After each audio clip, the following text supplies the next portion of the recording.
Ma che fattoria è se non c'è una mucca? Non è una fattoria vero.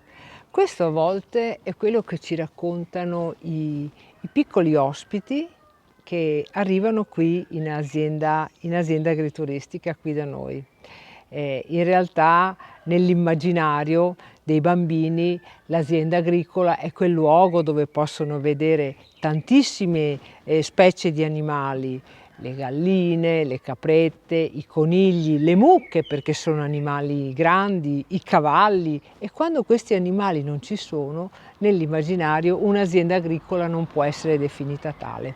In realtà la nostra azienda agrituristica è un'azienda agricola che nel corso della storia ha avuto una serie di evoluzioni, così come pure tutti i lavori che si svolgono all'interno delle nostre aziende agricole. Infatti nel mese di giugno ora si procede con le lavorazioni del terreno, con la pulizia, diciamo, dei raccolti che sono già stati seminati, come la pulizia della soia che ormai avverrà a giorni.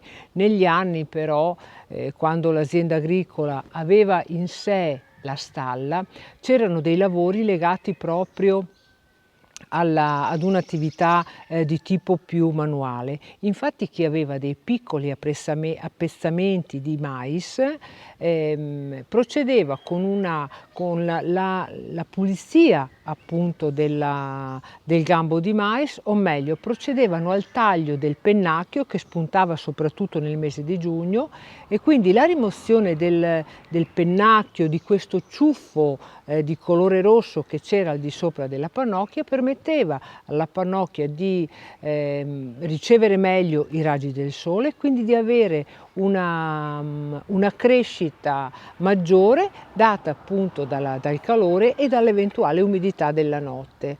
Questi lavori non si svolgono più.